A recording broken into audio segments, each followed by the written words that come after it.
ஹல்லேலூயா. கர்த்தருடைய வார்த்தையின் மேல் பசி தாகத்தோடு இந்த வேத பாடத்துக்கு வந்திருக்கிற உங்கள் ஒவ்வொருவரையும் கர்த்தர் விசேஷித்த விதமாக ஆசீர்வதிப்பாராக. தானியேல் தீர்க்கதரிசியின் புஸ்தகத்திலே கடந்த 4 வாரங்களாக நாம் தியானித்து வருகிறோம். இன்றைக்கு தியானிக்கும்படி தானியேல் 3ஆம் அதிகாரத்தை எடுத்துக்கொள்ளுங்கள். தானியேல் தீர்க்கதரிசியின் புஸ்தகம் 3ஆம் அதிகாரம். பழைய ஏற்பாட்டிலே 1322ஆம் பக்கத்தில் இருக்கிறது. ராஜாவாகிய நேபுகாத் நேச்சார் 60 முழ உயரமும் 6 முழ அகலமான ஒரு பொற்சிலையை பண்ணு வைத்து பாபிலோன் மாகாணத்தில் இருக்கிற தூரா சமவெளியிலே நிறுத்தினான். 6ஆம் வசனம். எக்காளம், நாதஸ்வரம், கிண்ணறம், வீணை, சுரமண்டலம், தம்புரு முதலான சகலவித கீத வாத்தியங்களின் சத்தத்தையும் நீங்கள் கேட்கும்போது நீங்கள் தாழ விழுந்து ராஜாவாகிய நேபுகாத் நேச்சார் நிறுத்தின பொற்சிலையை பணிந்து கொள்ள கடவீர்கள். ஸ்தோத்திரம். நேபுகாத் நேச்சாரை ஆண்டவர் தெரிந்து கொண்டார். நேபுகாத் நேச்சார் மூலம் அநேக காரியங்களை ஆண்டவர் செய்ய வேண்டும் என்று தீர்மானித்தார். கடந்த புதன்கிழமை பேசும்போது சொன்னேன், இனிமேல் என்ன சம்பவிக்க போகிறது என்ற நினைவோடு நேபுகாத் நேச்சார் படுக்க சென்ற போது ஆண்டவர் வரப்போற காலத்தை ஒரு தரிசனத்தின் மூலமாய் அவருக்கு காண்பித்தார். அந்த தரிசனத்தின் தலை பொன்னால் செய்யப்பட்டிருந்தது. அவனுடைய கைகளும் மார்பும் வெள்ளினால் செய்யப்பட்டிருந்தது. அதனுடைய வயிறு வெண்கலத்தால் செய்யப்பட்டிருந்தது. கால்கள் இரும்பால் செய்யப்பட்டிருந்தன. பாதங்கள் இரும்பும் களிமண்ணும் கலந்த கலவையாய் இருந்தது. அவர் அந்த சிலையை பார்த்தபோது, பிரகாசமான பயங்கரமான சிலையை பார்த்தபோது அவருடைய உள்ளம் கலங்கினது. தானியேல் அதற்கு விளக்கம் கொடுத்தார். இந்த பொன்னான தலை பாபிலோன் சாம்ராஜ்யம், அதற்கு பிறகு வெள்ளியைப் போல மேதிய பெர்சிய சாம்ராஜ்யங்கள் தோன்றும், வெண்கலத்தை போல கிரேக்க சாம்ராஜ்யம் தோன்றும், இரும்பை போல ரோம சாம்ராஜ்யம் தோன்றும். கடைசி காலத்தில் உள்ளவைகள் இரும்பும் களிமண்ணும் கலந்த கூட்டணி ஆட்சிகள் அமைக்கிற காலம். நம்முடைய தேசத்தில் மட்டுமல்ல கூட்டணிகள், உலகம் முழுவதிலும் கூட்டணிகள். இந்தியா 7 நாடோடு சேர்ந்து ஒரு ஏசியன் கூட்டணி வைத்திருக்கிறது. இந்தியா, பங்களாதேஷ், பாகிஸ்தான், இலங்கை, நேபாளம் போன்ற 7 தேசங்கள். காமன்வெல்த் கூட்டணி என்று இங்கிலாந்து ஒரு பெரிய கூட்டணி. அமெரிக்க ஐக்கிய நாடுகள் பல மாகாணங்கள் ஐக்கியப்பட்டிருக்கிறதை பார்க்கிறோம். யூரோப்பியன் காமன் மார்க்கெட் ஜெர்மனி தலைமையில் கூட்டணி வைத்திருக்கிறது. இப்படிப்பட்ட கூட்டணி ஆட்சிகள் நடக்கிற காலத்தில் கையினால் பேர்க்கப்படாத ஒரு கல் மலையிலிருந்து பெயர்ந்து வந்து உலக சாம்ராஜ்யம் அத்தனையும் மோதி அடித்து உடைத்து உலக ராஜாக்களுக்கும் கம்யூனிஸ்ட் ஆட்சிகளுக்கும் முஸ்லிம் மதங்களுக்கும் ஒரு முடிவுண்டாக்கி தானே ராஜாதி ராஜாவாய் கர்த்தாதி கர்த்தராய் இயேசு தம்முடைய ராஜ்யத்தை பூமியிலே ஸ்தாபிப்பார். தானியேல் 7:27 இந்த உலகத்தின் ராஜ்யங்கள் எல்லாம் நம்முடைய ஆண்டவருக்கும் அவருடைய பரிசுத்தவான்களுக்கும் உரைத்தாவதாக. அதை அந்த சொப்பனத்தை கேட்டதிலிருந்து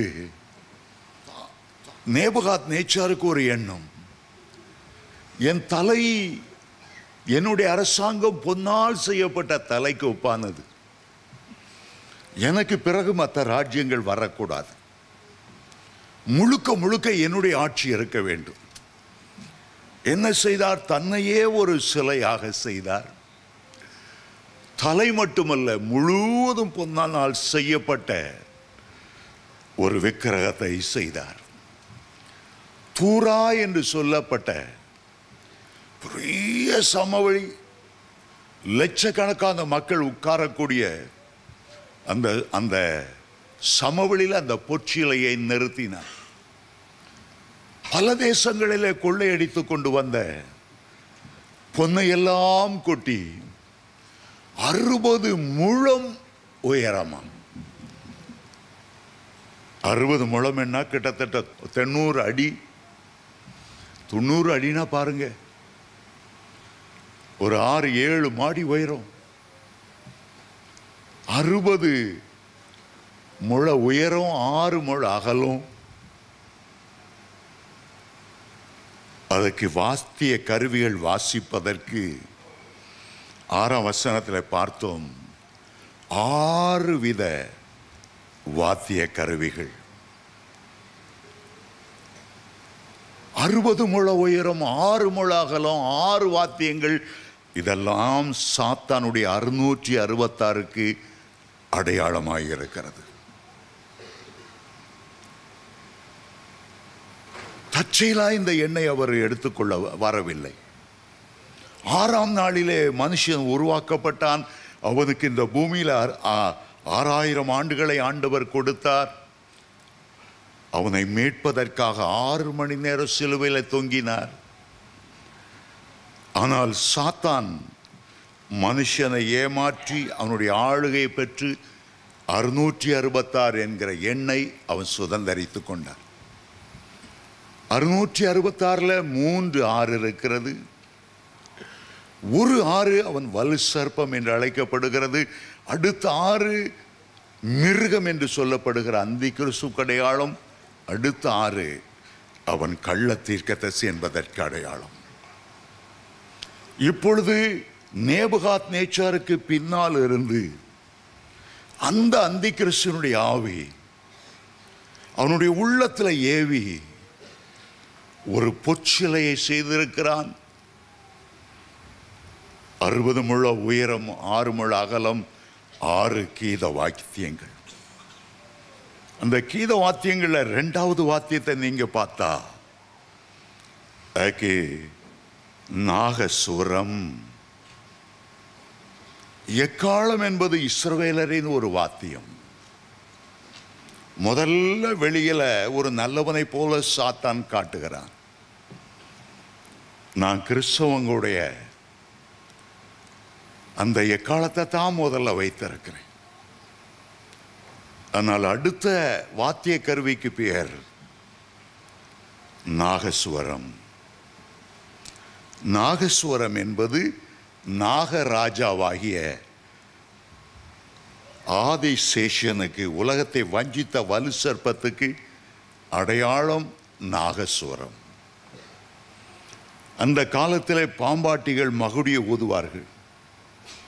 அப்படியே அசைந்து அசைந்து ஊத ஊத அந்த கருநாக பாம்பு நடனமாடும். இன்றைக்கு நம்முடைய தேசத்தில் அநேக நடனங்கள் நாகராஜாவுக்கு செய்யப்படுகிற, பாம்பை போல கையப்படி வைத்துக்கொண்டு ஆடுகிற பல நடனங்களை நான் பார்த்திருக்கிறேன். அவைகளுக்கெல்லாம் பின்னால சாத்தான் நின்று கொண்டிருக்கிறான். இசையின் பின்னாக சாத்தான் நின்று கொண்டிருக்கிறான். நம்முடைய ஊர்ல நிறைய பேர்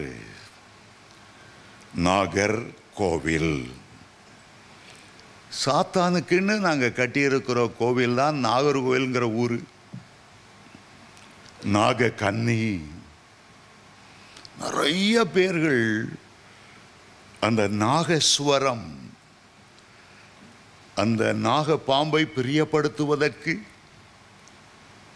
அந்த சுரத்தை வைத்திருக்கிறார்கள். கல்யாணம் கட்டும் போதெல்லாம் அந்த நாத சுரத்தை ஊதுறாங்க. அது பிசாசு அதன் பின்னால் நின்று கொண்டிருக்கிறது. தெய்வீக இசையும் உண்டு, சாத்தானுக்கு என்று வைத்திருக்கிற இசைகளும் உண்டு. அந்த இசைகளை நாம் பின்பற்றி நம்முடைய கிறிஸ்துவ ஆலயங்களிலும் நாகசுரத்தை கொண்டு வரும்போது மறைமுகமாக சாத்தான் அதில் சந்தோஷப்படுகிறான். ஒரு பெரிய கூட்டத்துக்கு போயிருந்தேன், கிறிஸ்துவ கூட்டம், எழுப்புதல் கூட்டம். ஒரு குறிப்பிட்ட பாடலை பாடும்போது அந்த கூட்டத்துக்கு பின்னால அவ்வளோ ஆவிகளும் வந்து கூத்தாடிச்சே பார்க்கணும்.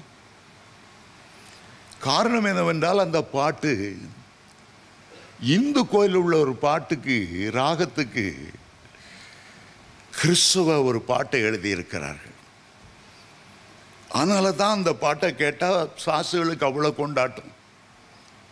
நான் முதல்ல அந்த கூட்டத்துக்கு தூரத்தில் நின்று பார்க்கும்போது உண்மையில் நான் சொல்கிறேன், ஏதோ ஒரு மாரியாத்தா கோயிலில் ஒரு திருவிழா நடக்குது போல் இருக்கு, இந்த கூட்டத்துக்கு பின்னால் எங்கேயோ நடக்குது போல் இருக்குன்னு யோசித்தேன். நல்ல கிறிஸ்துவ பாட்டு. அப்போதான் ஆண்டவர் என்னோடு உணர்த்தினார், கிறிஸ்துவ பாட்டுக்குள்ளேயே நிறைய சாசு பாட்டுகள் வந்து விட்டன. நான் அந்த பாட்டை சொல்ல பிரியப்படல, சிலருக்கு புண்பட்டாலும் பரவாயில்ல சொல்லுகிறேன்.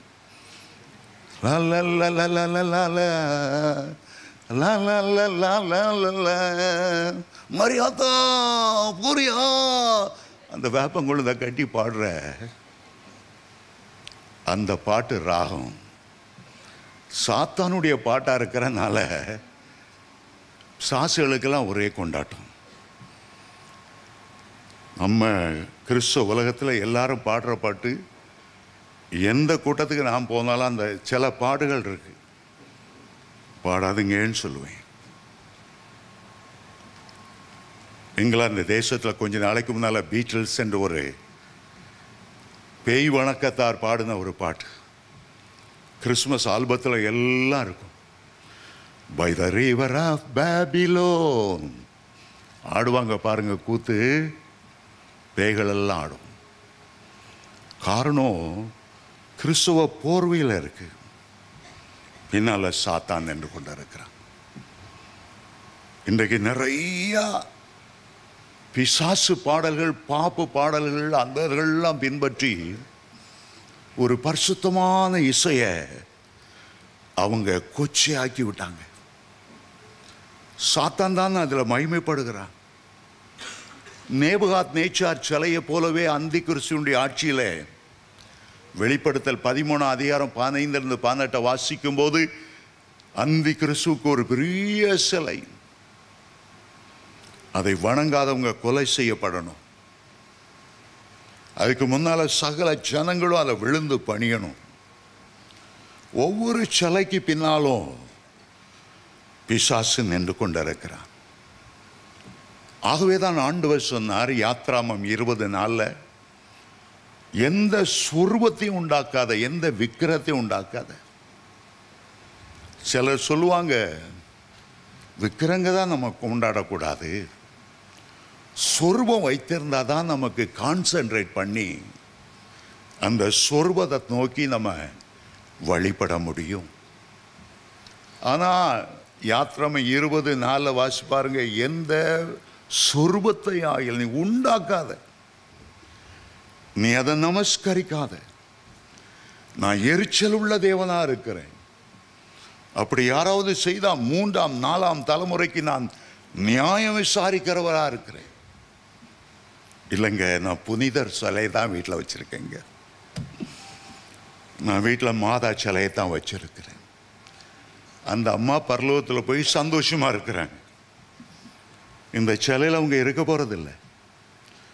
ஆனால் எப்போது ஒருவன் அதை வைத்து வணங்கணும் அல்லது ஆராதிக்கணும், அதுக்கு மாதிரி அந்த ஒவ்வொரு இயேசுநாதர் சிலையாக இருந்தாலும் படமாக இருந்தாலும் அதுக்கு பின்னால் சாத்தான் நின்று கொண்டு அந்த ஆராதனையை தானே வாங்கி கொண்டிருப்பான். ஆண்டவர் சொல்ற, செய்யாத, தொடாத, செய்யாத. இல்லைங்க, நான் எனக்கு அப்போ தாங்க எனக்கு கான்சென்ட்ரேட் பண்ணி, ஆண்டவர் சொல்ற, நான் தூங்குறேன், என் மூக்கில் ஈக்கு குச்சி விடாத. இல்லை, எனக்கு அது இஷ்டமாக இருக்குது, நான் மூக்கில் கொஞ்சம் குச்சை விடுறேன், போடுவார் 2 அடி. செய்யாதன்னா செய்யாத. ஆண்டவர் அதை விரும்புகிறதில்லை. நம்முடைய ஆண்டவர் ஆவியாய் இருக்கிறார். அவரை தொழுது கொள்ளுகிறார். ஒரு ஆவியோடு உண்மையோடு அவரை தொழுது கொள்ளணும். ஒரு 33 வருஷம் இந்த பூமியில் வந்து ஒரு சரீரத்தில் தான் இரத்தத்தை சிந்தி மறித்து அவர் ஆவியாய் தேவனாய் வானாதி வானம் கொள்ளாதவராய் போய்விட்டார். யோவான் அவரை 6 அடி உயரமாய் மனுஷனா பார்த்தார்.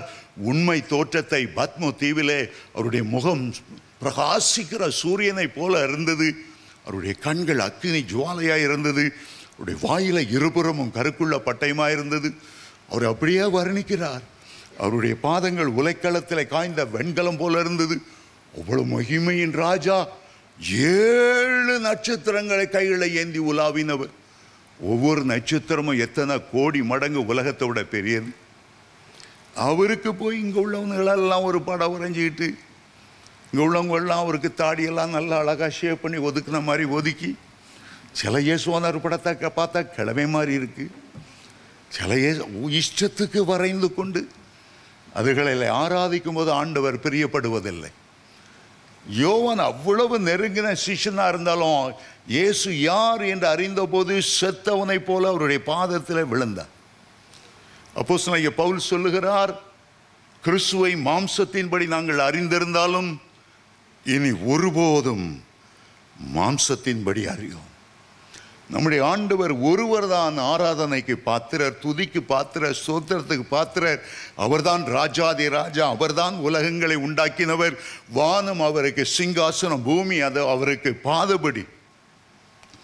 உயரமும் உன்னதமான சிங்காசனத்தில் வீற்றிருக்கிறவரை கேலி செய்கிறது போல சின்ன உருவத்தை வைத்துக்கொண்டு நம்மை நாமே ஏமாற்றிக் கொண்டிருக்கிறோம்.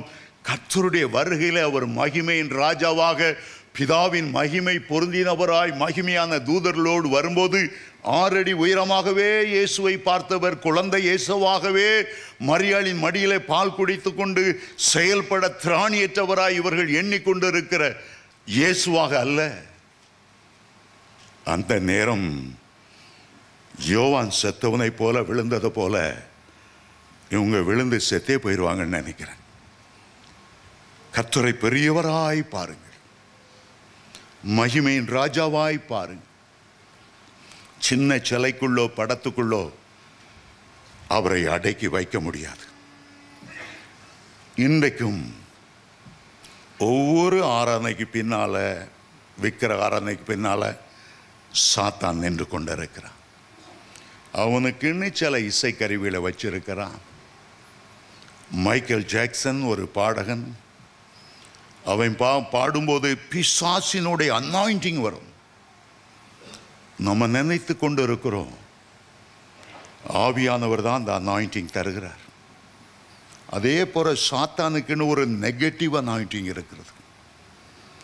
சாத்தானுடைய இசை பாடும்போது, அவன் பாடும்போது பார்த்தா நிறைய பேர் ஸ்லைன் ஆயிடுவாங்க. கீழே விழுறதெல்லாம் பரிசுத்த ஆவியால விழுகிறது என்று தேவனுடைய பிள்ளைகள் நினைக்கக்கூடாது.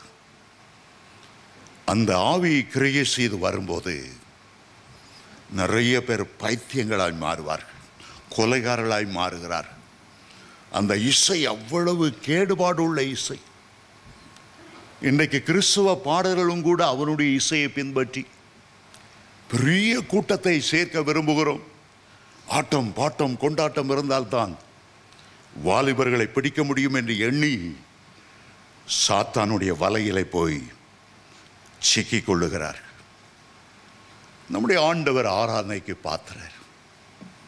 நாம் அவரை ஆவியோடும் உண்மையோடும் பாடும்போது அவர் அசைவாடுகிறார், மகிழ்ச்சி அடைகிறார்.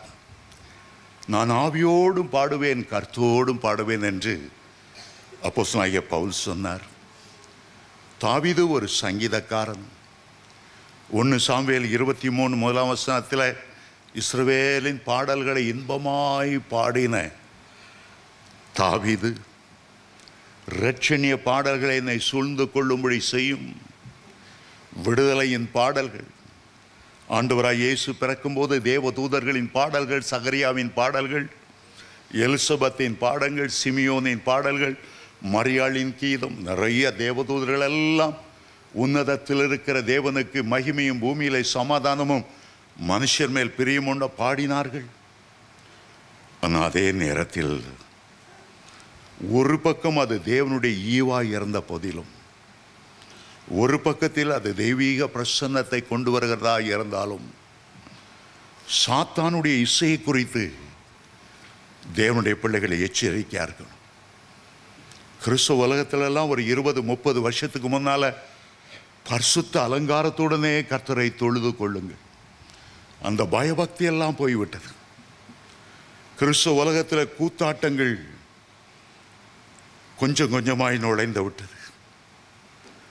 ஆண்டவரை ஆராதிக்கிறதை விட்டுவிட்டு ஜனங்களை என்டர்டெயின்மெண்ட் பண்றதுக்காக சினிமா மாடல்ல பல கலர்கள் டக்கு டக்கு டக்குன்னு கலர் மாற்றி, பச்சை கலர், மஞ்சள் கலர், அதுக்கேற்றபடி இசை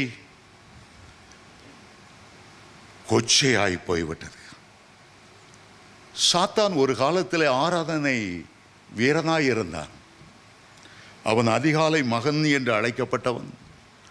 எசேக்கியேல் 28ஆம் அதிகாரம் 13-14 வாசிக்கும் போது அவனுடைய சரீரத்தில் அவ்வளவு கீத வாத்தியங்களும் பொருத்தப்பட்டிருந்ததா. காப்பாற்றுவதற்காக அவன் அபிஷேகம் பண்ணப்பட்ட கேருபாய் இருந்து அக்கினியின் கற்கள் மத்தியில் அவன் உலாவினான். அவன்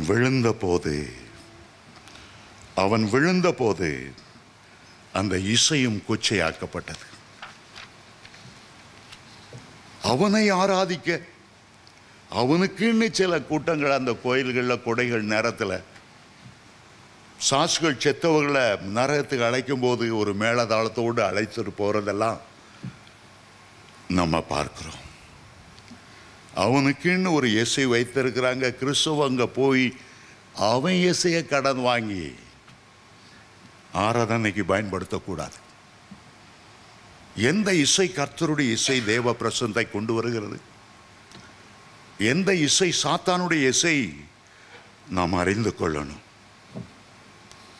ஒருவர் இரவெல்லாம் ஒரு இந்த பாப் மியூசிக், சில பிசாசின் இசையில், அவர் கிறிஸ்தவ தான், கிறிஸ்தவருடைய பேரில் எழுதப்பட்ட பாட்டு தான், அதை ராத்திரியெல்லாம் கேட்டுட்டு இருந்தார். காலையில் மன நிலைமை அவருக்கு சரியில்லாமல் போயிட்டு உடனே ஊழியக்காரர்களுக்கு ஆள் அனுப்பினார். அவருடைய மனைவி, என் புருஷனுக்கு என்னமோ நடந்துட்டுது, கொலவெறியில் இருக்கிறார், தயவுசெய்து வந்து ஜெபிங்க. உடனே ஊழியக்காரங்க ஓடுனாங்க. ஜோமணி ஜோமணி ஜோமணி ஜோமணி. திடீர்னு அந்த சர்ப்பத்தை போல சீர்றார். ஏ சர்ப்பமே, உன்னை நான் கொலை பண்ண போறேன், கத்தி எடுத்துக்கிட்டார். தான் பிள்ளைய போய், நீதாமா சர்ப்பம், உனக்குள்ள சர்ப்பம் இருக்கிறது. ஒரு 3 வயசு பையன் அவனை கொலை பண்ண போயிட்டார். நல்ல வேளை அந்த ஊழியக்காரர் தடுத்து நிறுத்தி சோமண்ணி சோமண்ணி பல மணி நேரங்களுக்கு பிறகு அவருக்கு விடுதலை உண்டானது. என்ன செய்தீங்க? ராத்திரி எல்லாம் அந்த இசைய காதில்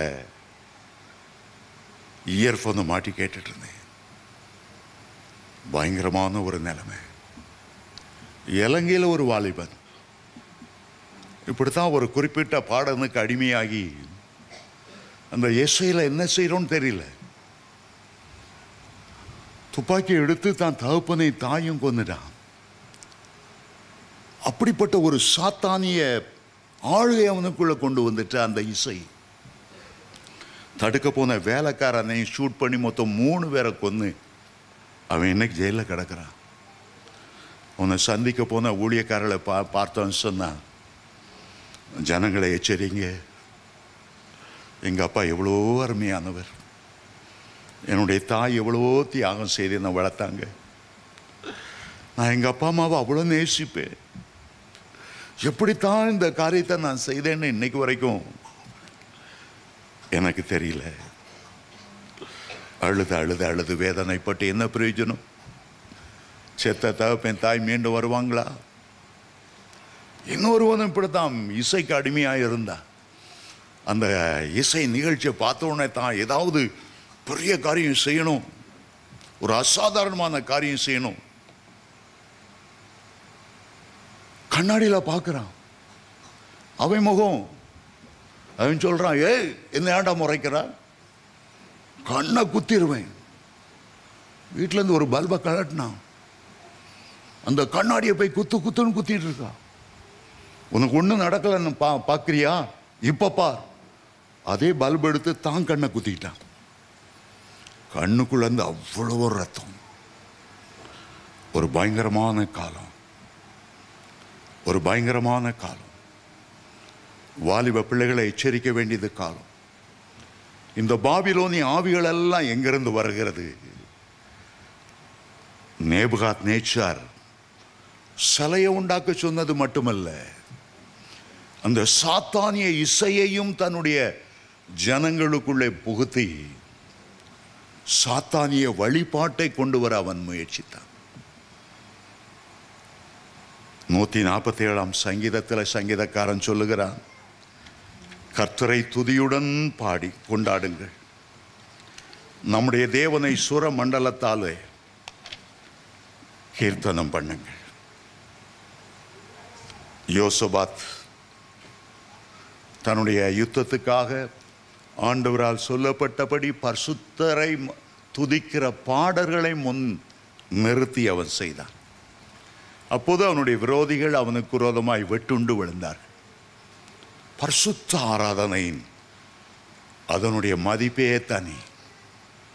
ஆவியோடும் உண்மையோடும் ஆண்டவரை வரவேற்று என் ராஜா இறங்கி வாரும் என்று கூப்பிடும்போது துதிகளின் மத்தியில் வாசம் பண்ணுகிறவர். சங்கீதம் 22:3 ஆண்டவரை அப்படி சொல்லுகிறது.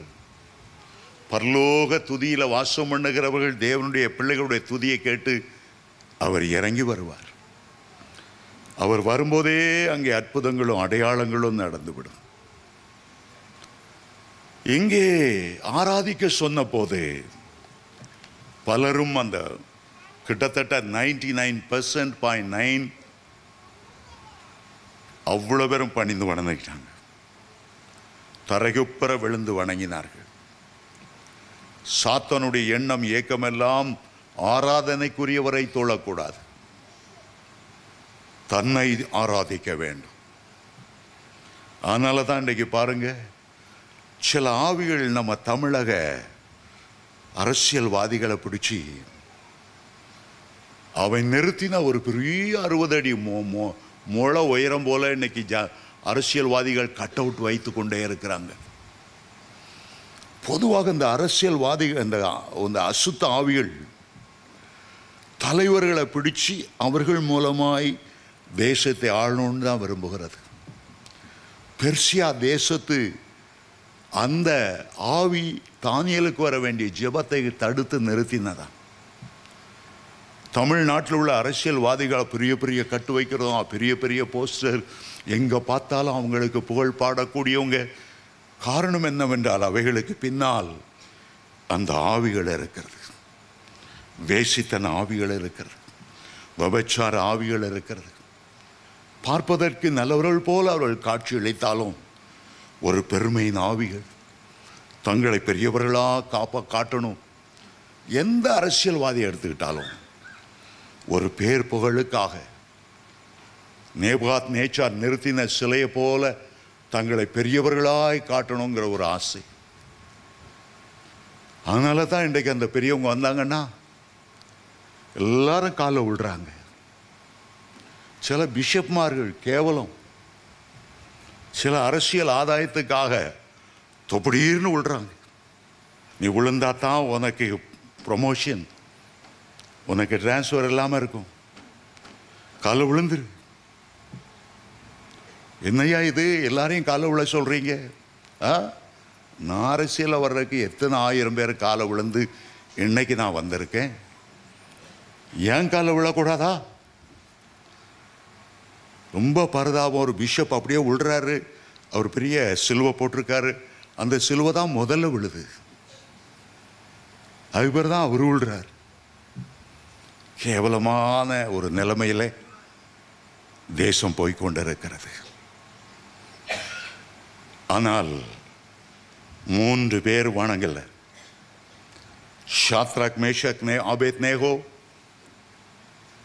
ராஜாவே உமக்கு தெரிந்திருக்க கடவுது, நீர் நிறுத்தின பொற்சிலை நாங்கள் வணங்குவதில்லை என்று ராஜாவே உமக்கு தெரிந்திருக்க கடவுது. நாங்கள் ஆராதிக்கிற எங்களுடைய தேவன் எங்களை தப்புவிக்க வல்லவராயிருக்கிறார். உன்னுடைய ராஜாவின் கைக்கும் இந்த அக்கினி சூளைக்கும் அவர் எங்களை பாதுகாப்பார். அவர் எங்களை தப்புவியாமல் போனாலும் நீர் நிறுத்தின இந்த சிலையை நான் வணங்குவதில்லை. கொஞ்ச நேரம் இந்த அக்கினி சூளையில் நடந்த பிறகு நாங்கள் கர்த்தருடைய ராஜ்யத்தில், அந்த ஒளிமயமான தேசத்தில், மகிமை தேசத்தில் கோடி கோடி வருஷமாய் நாங்கள் அவரோட இருப்போம். இங்கே உம்மை சிலையை வணங்கிவிட்டு நித்திய காலமாய் நரக அக்கினியில துடிக்கிறதை பார்க்கிலும் சில நிமிட நேரங்கள் இந்த அக்கினி சூளையில விழுந்து எங்களுடைய இரத்த சாட்சிகளாய் மரித்தாலும் பரவாயில்லை, எங்களுடைய ஆண்டவருடைய கட்டளை மீற மாட்டோம். முதலாம் 10 கட்டளைகளே முதல் 2 கட்டளை, விக்கிரத்தை வணங்காதே, உண்டாக்காதே. அந்த கட்டளைகளை மீற நாங்கள் பிரியப்படவில்லை. எங்கள் தேவன் எங்களோடு இருக்கிறார், எங்களை அவர் தப்புவிப்பார். தைரியமாய் நின்றார்கள். நீங்க கர்த்தருக்கு தைரியமாய் நிற்கும் போது உங்க ஆபீஸ்ல ஆயுத பூஜை நடக்கும், தீபாராதனை நடக்கும். கிறிஸ்தவங்களே கை கட்டி முன்னுக்கு நின்று அப்படி இப்படி ஒத்திட்டு இருப்பாங்க. நில்லுங்க, கர்த்தருக்கா நில்லுங்க. ஆயுத பூஜைக்கு பணம் கொடுக்க மாட்டேன்னு சொல்லுங்க. அரசாங்க பீரோ தான், இங்க அந்த இதெல்லாம் இங்கெல்லாம் அடிக்கக்கூடாது. நீங்க வைராக்கியமாய் நின்றால் ஆண்டவர் உங்களுக்காக அதிக வைராக்கியமாய் நிற்பார்கள். ஹல்லேலூயா. சங்கீதம் 55:15 சொல்லுகிறார், ஆபத்திலே நானே அவனோடு இருந்து அவனை தப்புவிப்பேன். சிங்க கெபியிலே போடப்பட்ட போது தானியேலை பாதுகாத்தவர் எங்களையும் பாதுகாக்க வல்லமை உள்ளவராய் இருக்கிறார். ஆமென். ஹல்லேலூயா. நேபுகாத் நேச்சார் ஏற்கனவே கோப வெறி உள்ளவன். சொப்பனங்கட்டு சொல்லலைன்ன உடனே ஞானிகள் எல்லாரையும் கொலை பண்ணோன்னு தேடினவன். அவன் முகத்தில் எரிச்சலும் கோபமும் எப்போதும் குடிக்கொள்ளும். காரணம், அவனுக்குள்ளே இருந்தவன் சாத்தான். சாத்தானுடைய ஒரு சுவாபம் கொலை சுவாபம். காயினுக்குள்ளே புகுந்த போது அவனுடைய முகநாடி வேறுபட்டதான். நல்லா இருந்தவன் பிசாசு உள்ள புகுந்த உடனே முகநாடி வேறுபட்டது. யூதாசுக்குள் புகுந்த போது அவன் நாண்டு கொண்டு சத்தான். பிசாசு புகும்போது எல்லாவற்றையும் மாற்றுகிறான். ஆனால் ஷாத்ராக் மேஷக் ஆபேத்நேகோ வணங்குவதில்லை, உறுதியாய் நின்றார்கள். ராஜா கோபத்தில் அந்த சூளையை 7 மடங்கு சூடாக்க கட்டளையிட்டார். என்னுடைய கைக்கு தப்பு வைக்கிறவன் யார்? உங்களுடைய தெய்வம் தப்பு வைக்குமா பார்க்கலாம். அவனுக்கு சரித்திரம் தெரியாது. அப்படி கர்த்தருக்கு விரோதமாய் சவால் விட்ட பார்வோனையும் அவனுடைய சேனைகளையும் ஆண்டவர் சிவந்த சமுத்திரத்தில் தள்ளினார். தேவ பிள்ளைகளுக்கு விரோதமாய் கர்த்தருக்கு விரோதமாய் சவால் கொடுக்கும் போது ஆண்டவர் அதை ஏற்றுக்கொள்ளுகிறார். கர்த்தர் தெரிந்து கொண்டவர்களுக்கு விரோதமாய் நிற்பவன் யார்? அவருடைய பிள்ளைகளுக்கு ஆக்கினைக்குள்ளாக தீர்க்கிறவன் யார்?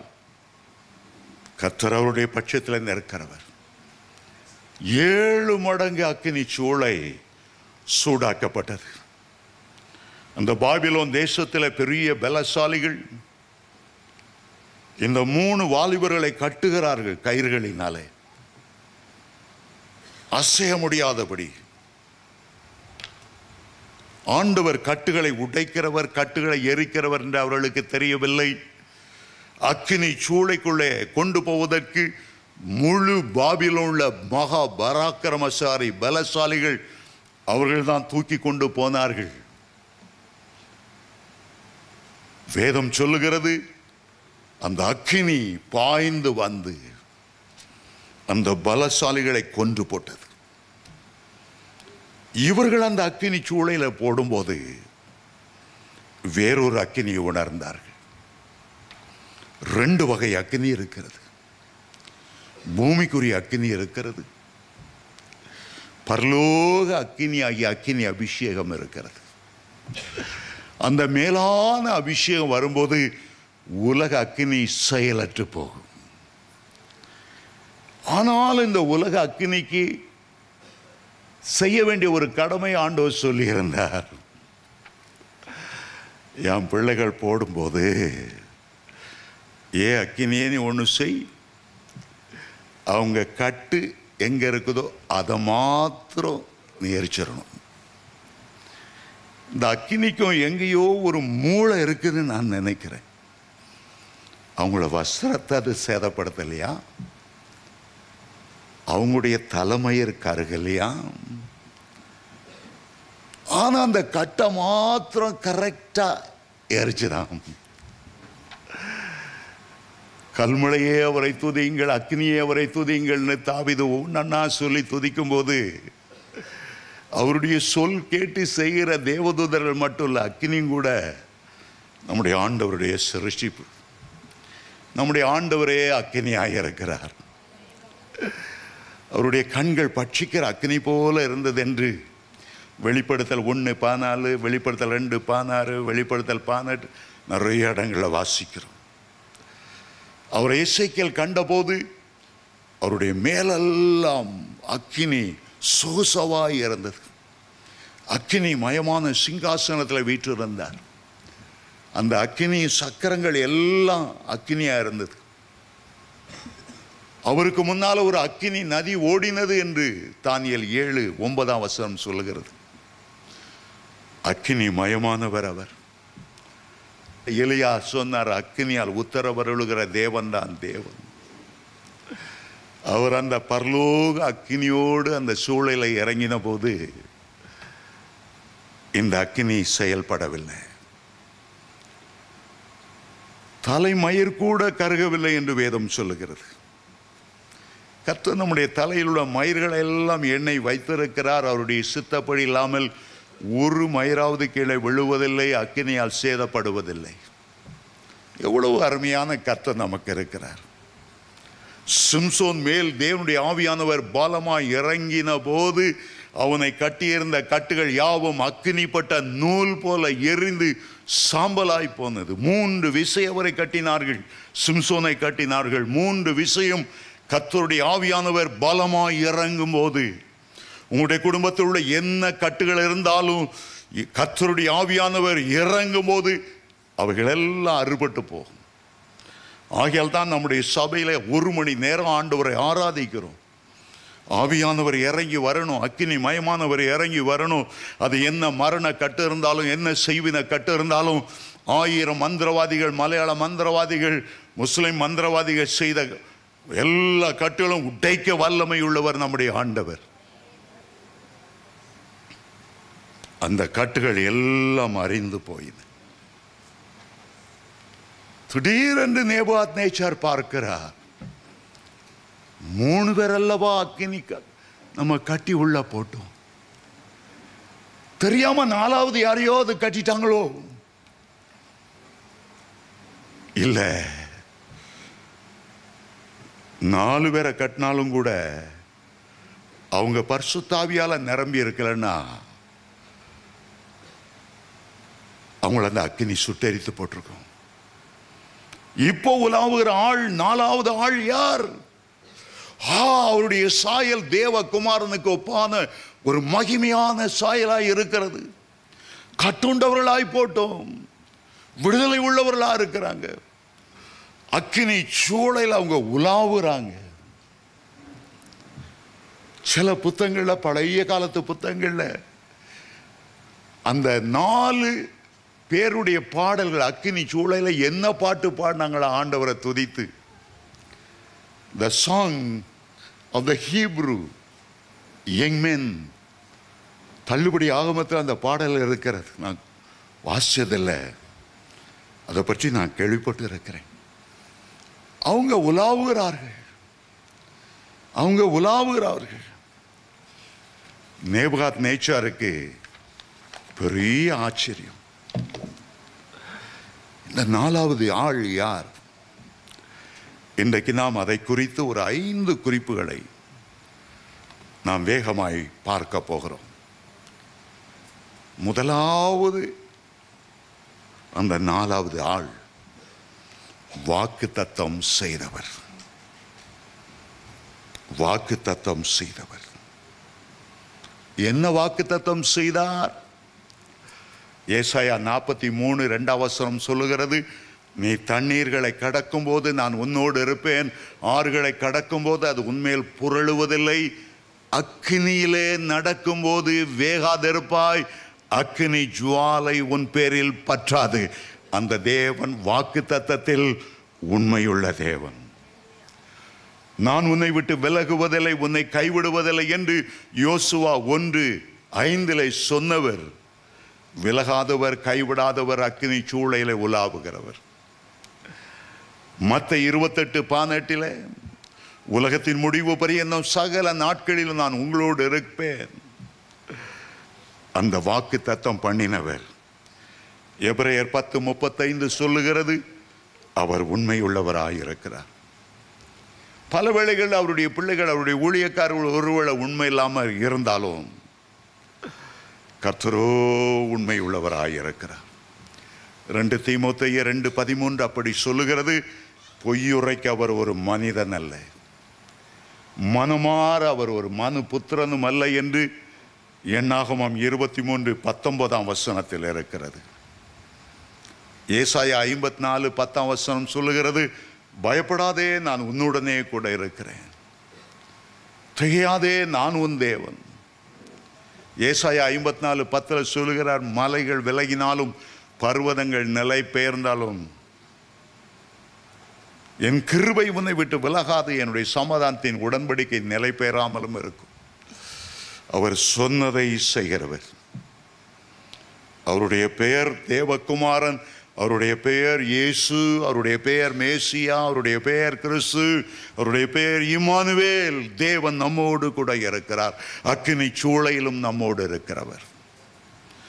அவர் வாக்கு தத்தம் பண்ணினவர். சிங்க கெபில போடப்பட்டால் அங்கே இருப்பார், நெருஞ்சில் முள்கள் மத்தியில் நின்றாலும் உன்னோடு கூட இருப்பார். எந்த இடத்துல நீ நின்றாலும் யூத ராஜசிங்கம் உன்னோடு கூட இருப்பார். ஏசாயா 63:9 ஒரு அருமையான ஒரு வசனம் உண்டு. அவருடைய நெருக்கத்திலெல்லாம் அவர் நெருக்கப்பட்டாராம். நாம் நெருக்கப்படுகிற வேளையிலே, அக்கினி சூளையில் நடக்கும்போது, பிரச்சனை வரும்போது, போராட்டங்கள் வரும்போது, நம்முடைய எல்லா நெருக்கங்களிலும் அவர் நம்மோடு நெருக்கப்படுகிறார். அவருடைய சமூகத்தின் தூதனானவன் நம்மை விடுவிக்கிறார். பூர்வ காலமெல்லாம் நம்மை சுமந்து கொண்டு வந்தவர். எத்தனை அருமையான பண்ணினவர், வாக்கு தத்தம் பண்ணினவர், உண்மையுள்ளவர். இரண்டாவது, அந்த 4வது யாழ் யார்? ஷாத்ராக், மேஷக், அபேத்நேகோவின் விசுவாசத்தை கனம் பண்ணுகிறவர். நம்மில விசுவாசத்தை துவங்குகிறவர், விசுவாசத்தை முடிய செய்கிறவர் என்று எபிரேயர் 12:1 சொல்லுகிறது. நம்முடைய விசுவாசத்துக்கு ஆதியாய் இருக்கிறவர், அந்தமாய் இருக்கிறவர், நம்முடைய விசுவாசத்துக்கு துவக்கமும் முடியுமாய் இருக்கிறவர். ஆகவேதான் அப்போஸ்தலனாகிய பவுல் சந்தோஷமாய் சொன்னார், நான் விசுவாசித்திருக்கிறவர் இன்னார் என்று அறிந்திருக்கிறேன். 2 தீமோத்தேயு 1:12 சொல்லுகிறார், நான் அவரிடத்தில் ஒப்பு கொடுத்ததை அவர் அந்நாள் பரியந்தம் பாதுகாத்துக் கொள்ள வல்லவராயிருக்கிறார். நம்முடைய ஆண்டவருக்கே ஒரு பெரிய விசுவாசம்.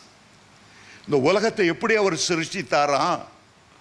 விசுவாசத்தினாலே இந்த உலகங்களை தேவன் உண்டாக்கினார். எபிரேயர் 11:3 சொல்லுகிறார், விசுவாசத்தினாலே அவருடைய வார்த்தை கொண்டு உலகங்களை உருவாக்கினார். எப்படி பெரிய பெரிய நட்சத்திரங்களையும் சூரியனும் சந்திரனையும் காணப்படாத எல்லாவற்றையும் உருவாக்கினார். நான் உண்டாக கடவுது என்று சொல்லும்போது சகலமும் சிருஷ்டிக்கப்படும். அதுதான் அவருடைய விசுவாசம். சாதாரணமாக வேதத்தில் 5 வகை விசுவாசத்தை பற்றி சொல்லி இருக்கிறது. முதலாவது இயற்கையான ஒரு விசுவாசம். பைப்பை திறந்தா தண்ணி வரும் அப்படின்னு நம்ம விசுவாசிக்கிறோம். பஸ்ஸில் ஏறினா டிரைவர் ஒழுங்காக கொண்டு சேர்ப்பான். அவன்கிட்ட போய் பஸ்ஸு புறப்படும் போது, ஏப்பா என்னை கொண்டு போய் சேர்ப்பியா, நம்ம கேட்கறதில்ல, நம்பி ஏறிடுறோம். ஒன்று அவன் மரணத்தில் சேர்த்தாலும் சரி அல்லது பரலோகத்தில் சேர்த்தாலும் சரி, நம்ம போய் அவன்கிட்ட கேள்வி கேட்காம பஸ்ஸில் ஏறிடுறோம். இது இயற்கையான விசுவாசம். ரெண்டாவது விசுவாசம் தேவன் பேரில் வைக்கிற விசுவாசம் என்று எபிரேயர் 6:2, அவரை சார்ந்து கொள்ள. என் தேவன் என்னை நடத்துவார், என் தேவன் என்னை போஷிப்பார், நான் அவருடைய கையை பிடித்திருக்கேன், அவர் என்னை பிடித்திருக்கிறார், கடைசி வரை நடத்துவார். ஆண்டவரை சார்ந்திருக்கிற விசுவாசம் அஸ்திபாரங்களில் ஒன்றான விசுவாசம். மூன்றாவது வகை விசுவாசம் ஆவியின் வரங்கள் 9 சொல்லும்போது வல்லமையான வரம் 3ல் ஒரு வரம் விசுவாசம் வரும். அடுத்தது சோமளிக்கிற வரம், அடுத்தது அற்புதங்களை செய்கிற வரம். விசுவாசம் நமக்கு முன்னால் பாதைகளை ஆயத்தம் பண்ணி செயல்பட போகிறது. சோமளிக்கிற வல்லமை செயல்பட போகிறது. மரித்தோரை உயிர்ப்பிக்கிற வல்லமை செயல்பட போகிறது. நமக்குள்ள விசுவாசத்தை உருவாக்குகிறது. கர்த்தருக்காக பெரிய காரியங்களை செய்யும்படி ஏவி எழுப்புகிறது. இன்னொரு விசுவாசம் சர்வாயுத வர்க்கங்கள் என்று எபேசியர் 6ஆம் அதிகாரத்தில் வாசிக்கிறோமே. விசுவாசம் என்னும் கேடகத்தை பிடித்து கொண்டு நெல்லுங்கள், சாத்தான் எய்கிற அக்கினி ஆஸ்திரங்களுக்கு தப்பும்படி. அது ஒரு கேடகம், அது ஒரு போராயுதம், அது ஒரு சர்வாயுத வர்க்கம். ஐந்தாவதாக விசுவாசம் என்று சொல்லும்போது ஆவியின் கனிகளும் கூட ஒரு விசுவாசம். 9 கனிகளை கலாத்தியர் 5:22-23 வாசிக்கும் போது அங்கே விசுவாசத்தை நாம் வாசிக்கிறோம். 5 வகை விசுவாசம். இந்த எபிரேயர் வாலிபர்களுக்கு என்ன விசுவாசம்? எங்களை ராஜாவின் கைகளுக்கு ஆண்டவர் தப்புவிப்பார். ரெண்டாவது விசுவாசம், நான் அக்கினி சூளையில போடப்பட்டாலும் நாங்கள் இந்த பொற்சிலையை வணங்க மாட்டோம், தலை குனிய மாட்டேன். அதற்கு ஒரு பெரிய விசுவாசம். ஆகவே ஆண்டவர் விசுவாசத்தை கனப்படுத்துகிறவராய் அவர்கள் மத்தியில் இறங்கி வந்தார். 4வது ஆள் விசுவாசத்தை கனப்படுத்துகிறவர். 3வதாக அந்த 4வது ஆள் யார்? அவர் மகா அன்புள்ளவர், அன்போடு கரம் பிடித்து உலாவுகிறவர், உன்னை தனிமையாய் இருக்க விடுவதில்லை என்று சொல்லுகிறவர். பாருங்கள், ஒருவனாய் யாக்கோபு போகும்போது ஆண்டவர் கூடவே இன்னொரு ஆளாய் வந்தார். இரவிலே தரிசனமானார். நீ போகிற இடமெல்லாம் நான் உன் கூட வருவேன், உன்னை திரும்பி வர பண்ணுவேன்.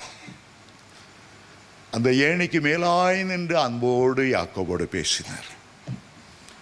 நீங்கள் வீட்டில் தனிமையாக இருக்க வேண்டிய அவசியம் இல்லை.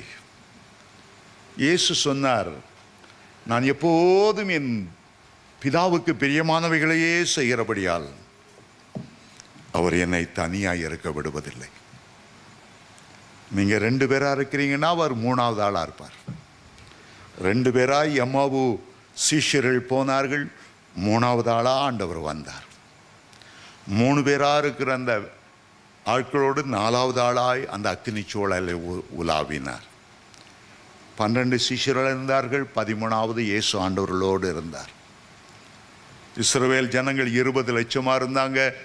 20 லட்சத்தில் +1 ஆண்டவர் மேக ஸ்தம்பமாய் அக்கினி ஸ்தம்பமாய் அவர்களோடு வந்தார். நட்சத்திரங்கள் கோடிக்கணக்கில் இருந்தாலும் இயேசு அவைகளின் மத்தியில் பிரகாசமான வெடி வெளிச்சமாக +1.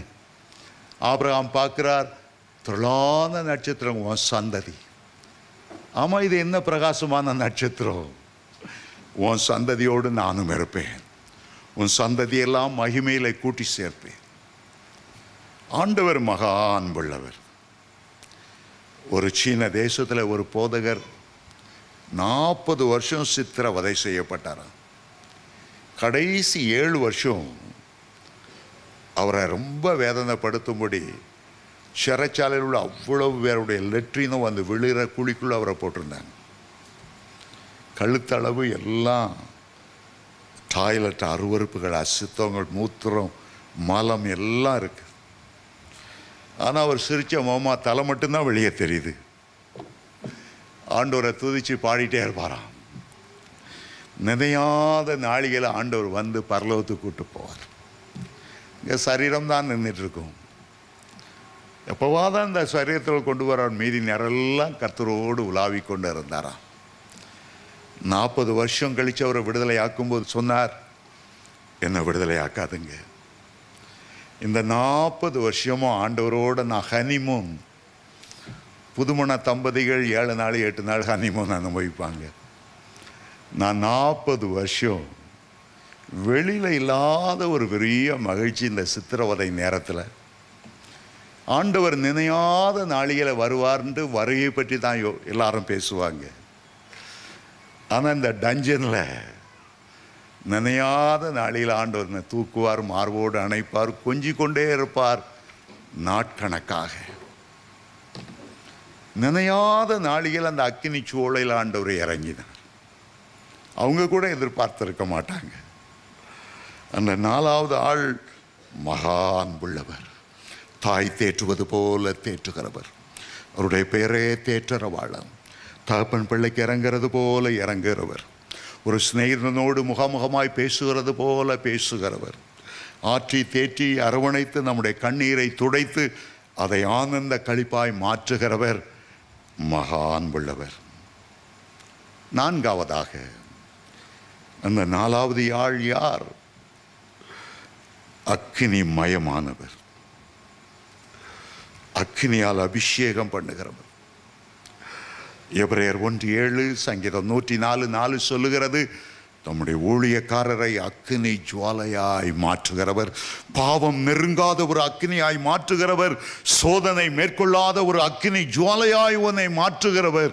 நீங்கள் கர்த்தருக்காக பக்தி வைராக்கியத்தோடு அக்கினியாய் நிற்கும் போது சகரியா 2:5 சொல்லுகிறது, உன்னை நான் அக்கினி மதிலாய் சூழ்ந்து கொள்ளுவேன்.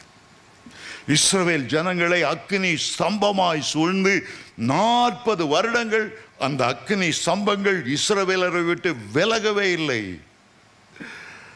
எந்த ஓனாய் அங்கே வரக்கூடாது, எந்த குள்ள நெறி வரக்கூடாது, எந்த துஷ்ட மிருகமும் வரக்கூடாது, எந்த கொள்ளிவாய் பிசாசுகளும் வரக்கூடாது, எந்த சர்ப்பங்களோ தேள்களோ வரக்கூடாது.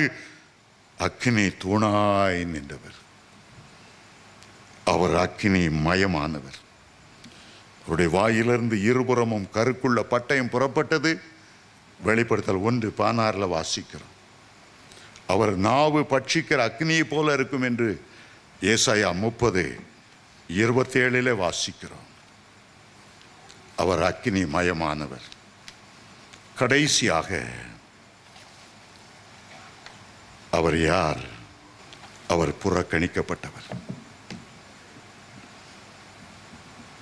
ரொம்ப துக்கமாய் அதை வாசிக்கும் போதும் தியானிக்கும் போதும் என் உள்ளம் உடைவது உண்டு.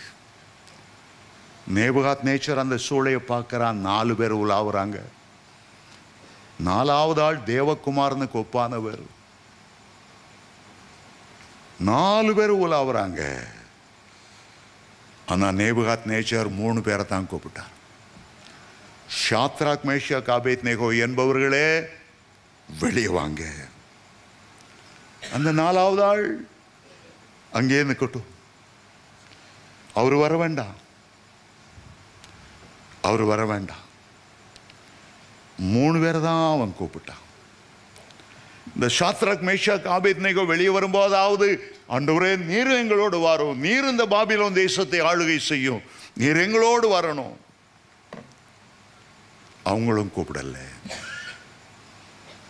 அங்கேயே நிறுத்தி வைத்து விட்டு இந்த 3 பேர் மட்டும் வெளியே வந்தாங்களா.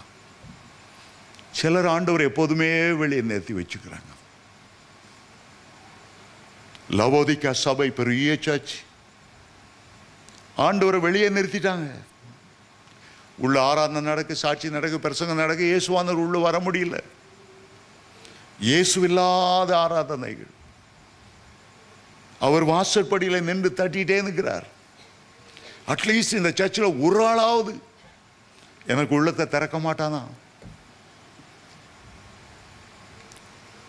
வெள்ளைக்காரர்கள், பணக்காரர்கள், அதிகாரிகள் ஆராதிக்கிற ஒரு சர்ச்சில் புதிதாய் ரட்சிக்கப்பட்ட ஒரு வாலிபன் அழுக்கு துணியோடு ஆண்டவரை ஆராதிக்க வந்தான். அவங்க வாசலை தடுத்து நிறுத்திட்டாங்க. பெரிய பெரிய ஆட்கள், ஆராதிக்கிற மந்திரிமார்கள், அதிகாரிகள், நீ வேற ஏதாவது சபையை சேர்ந்துக்கோ. அவன் சொன்னான், இந்த வட்டாரத்தில் வேற சபைகள் இல்லையே, உள்ள வராட்டாலும் பரவாயில்ல, நான் வெளியே உட்காந்து நான் ஆராதிக்கிறேன்னு சொல்லி வெளியே உட்காந்துட்டான். அங்கே பார்த்தா இன்னொருத்தர் உட்கார்ந்துட்டு இருக்கிறார். இவன் கண்ணீரோடு கேட்டான், நான் உள்ளே போய் ஆண்டவரை ஆராதிக்கணும்னு ஆசை, நான் இயேசு மேலே ரொம்ப அன்பு, அவர் தான் என் பாவங்களை மன்னித்தார், ஒரு பெரிய சந்தோஷம், தேவனுடைய பிள்ளைகளோடு பரிசுத்தவான்களோடு சந்தோஷமாக ஆராதிக்க வந்தேன். இவங்க விடலை, என்னையும் கூட உள்ள விடலைன்னு அடுத்தவர் சொன்னார். ஏய்யா, நீங்கள் தான் நல்லா இருக்கீங்களே, உண்மையுமா விடலை?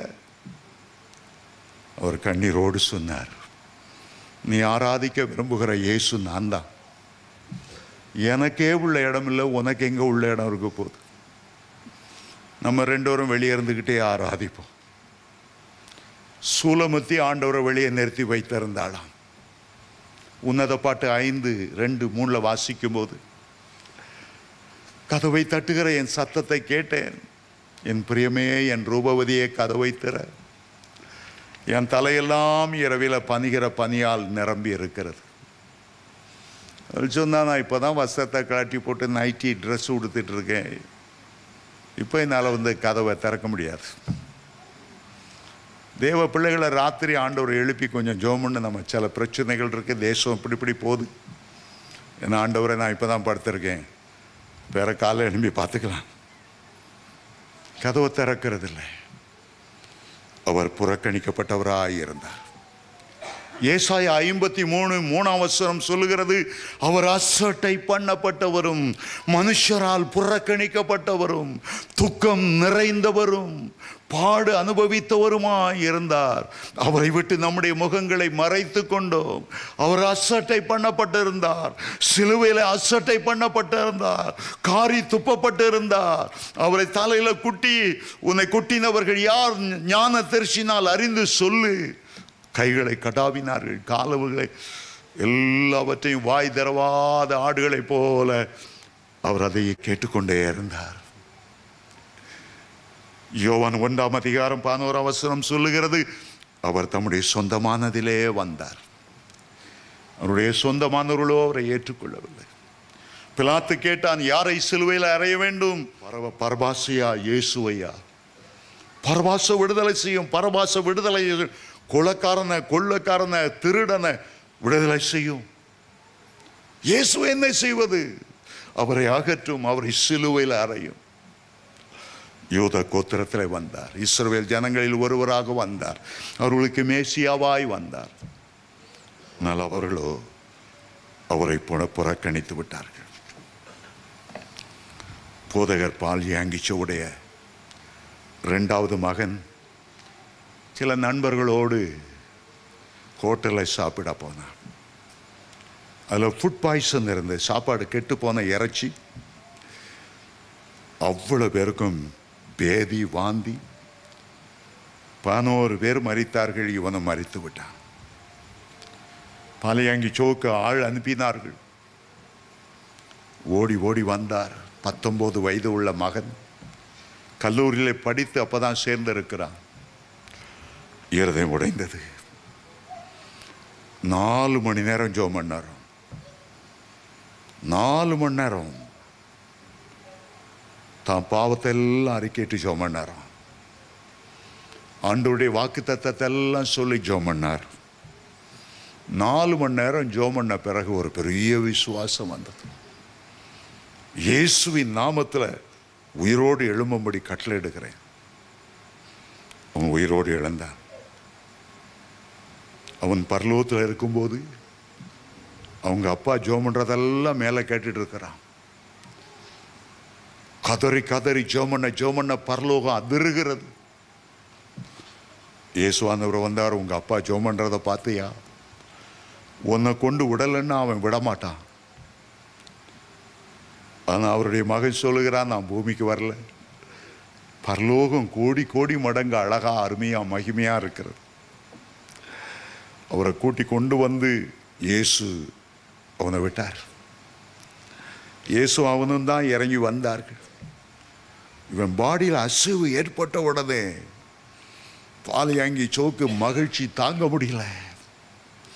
மகனேன்னு கட்டி அணைச்சி ஆனந்த கண்ணீர் விட்டு மகனே மானே மானேன்னு துடிக்கிறார், அழுகிறார். எல்லாரையும் பார்த்து என் மகன் மரித்தான், உயிரோடு வந்துட்டான், என் மகனை பாருங்க வாங்க எல்லாரையும் கூப்பிட்டுட்டு இருக்கிறான். மகன் சொன்னா, என்னப்பா ஆண்டவருக்கு நன்றி சொல்லாம என்ன கட்டி பிடிச்சி மொத்தம் கொடுத்துட்டு இருக்கிறீங்களே, ஏன் அவரை புறக்கணிச்சிங்க? பரதாமா ஆண்டவர் நின்று புறப்பட போறார், ஒரு நன்றி சொல்லுங்க. அவர் தான் எனக்கு உயிரை கொடுத்தது, உங்க ஜெபம் இல்லை, அவருடைய கிருபை தான் எனக்கு உயிரை கொடுத்தது. இவர் இயேசுவை பார்க்கிறார், இயேசுவை காணும். ஆண்டவர் துக்கத்தோடு திரும்புகிறார். 3 எபிரேய வாலிபர்கள் வெளியே வந்துட்டாங்க. இயேசு அங்கே நின்றார். என்னை யாரும் அழைக்கல, பரவாயில்ல, உங்களை போல யாரையாவது அக்கினி சூளையில் போடும்போது நான் உங்களை பாதுகாக்கிறதுக்கு நான் அக்கினி சூளையில் நின்று விட்டேன். வேதத்தில் ஒரு வார்த்தை, இஸ்ரவேல் ஜனங்கள் தங்களுக்கு ஒரு ராஜா வேணும்னு தெரிந்து கொண்ட போது சாமுவேலுக்கு அது வெசனமாக இருந்தது.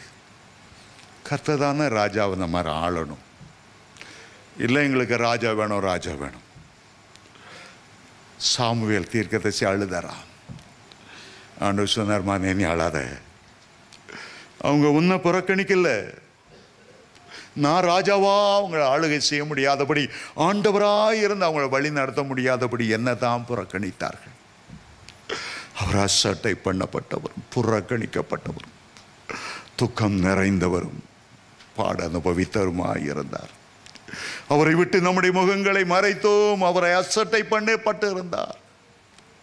அவர் அசட்டை பண்ணப்பட்ட துக்கம் நிறைந்தவராய் இருந்தார். நம்முடைய மீறல்கள் நிமித்தம் காயப்பட்டு, நம்முடைய அக்கிரமங்கள் நிமித்தம் நொறுக்கப்பட்டவராய் இருந்தார். அவரை விட்டு நம்முடைய முகங்களை மறைத்து கொண்டோம். நீங்களும் ஆண்டவரை புறக்கணிப்பீர்களோ? நீங்களும் அவர் பட்சமாயில்லாதபடி உலகத்தை சேவிப்பீர்களோ? அவரை விட உலகமும் அதன் ஆசைச்சைகளும் மாம்சமும் அதனுடைய இன்பமும் தான் மயக்கமாயிருக்கிறதோ? ஆண்டவரே, என் முழு இருதயத்தோடு நேசிப்பேன், என் முதல் அன்பையும் முழு அன்பையும் நான் உமக்கு தருவேன்.